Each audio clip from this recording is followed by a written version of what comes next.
प्यारे बच्चों, सुप्रभातम। नमो नमः। हिंदी की कक्षा में आपका स्वागत है। मैं आपको कबीर दास जी द्वारा रचित अगला पद शब्द गेय विधि के द्वारा सिखाऊंगी। तुम उसे लयबद्ध तरीके से याद करोगे।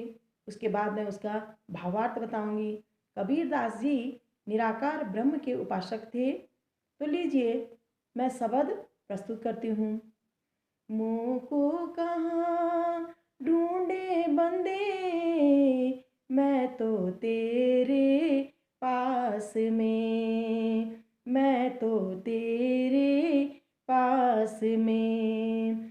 ना मैं देवल ना मैं मस्जिद, ना काबे कैलाश में, ना तो कोने क्रियाक्रम में, नहीं योग बैराग में। मोह को कहाँ ढूंढे बंदे, मैं तो तेरे पास में। खोजी हुई तो तुरत ही मिली हूँ, पल भर की तलाश में। खोजी हुई तो तुरत ही मिली हूँ, पल भर की तलाश में।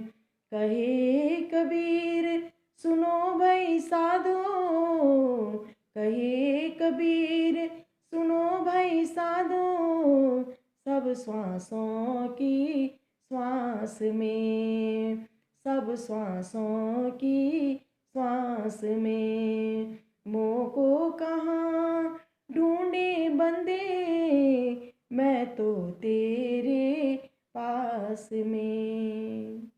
प्यारे बच्चों, इस शब्द का अर्थ बताती हूँ।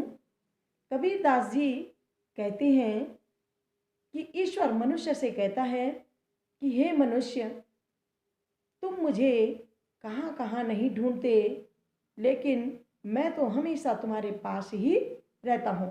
मुझे प्राप्त करने के लिए तुम मंदिर जाते हो, मस्जिद जाते हो, काबा जाते हो, कैलाश की यात्रा करते हो, लेकिन मैं तुम्हें वहाँ नहीं मिलता, क्योंकि मैं तो ना तो मंदिर में हूँ, ना मस्जिद में हूँ, ना काबा में हूँ, ना कैलाश में हूँ। मैं क्या हूँ? तुम्हारे अंदर विराजमान हूँ। कबीर दास जी कहते हैं कि ईश्वर कहता है, मैं तुम्हारे किसी भी क्रियाक्रम में, अर्थात तुम मुझे प्राप्त करने के लिए अनेक यज्ञ, जप, तप, व्रत और रोजे करते हो, लेकिन मैं इन क्रियाकर्मों में विराजमान नहीं हूँ, और नहीं मैं तुम्हारे योग और वैराग में हूँ। अर्थात तुम मुझे प्राप्त करने के लिए हठ योगी का धर्म अपनाते हो, वैराग्य ले लेते हो, सन्यासी बन जाते हो, परंतु मैं तुम्हें प्राप्त नहीं होता हूँ। कबीरदास जी कहते हैं कि ईश्वर कहता है कि अगर तुम मुझे सरलता से, अर्थात मानवता को ध्यान में रख करके सरल भाव से, शांत भाव से मुझे याद करते हो, तो मैं तुम्हें तुरंत ही मिल जाता हूँ। अर्थात तुम जाति, धर्म, छल, कपट की भावना को दूर रख के मानवता की भावना से, सरलता से और सच्चे मन से मुझे याद करोगे, तो मैं तुम्हें तुरंत ही प्राप्त हो जाऊंगा। कबीर दास जी कहते हैं, ईश्वर कहता है, ईश्वर कहते हैं कि हे मनुष्य, मैं तो तुम्हारी हर श्वास में हूँ। जो तुम सांस लेते हो, उस हर श्वास में मैं विराजमान हूँ।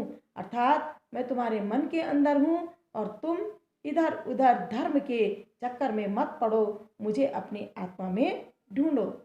एक दोहे में लिखा गया है, कस्तूरी कुंडली बसे, मृग ढूंढे बनमाई, ऐसे घटी घटी राम है, दुनिया देखे नाही।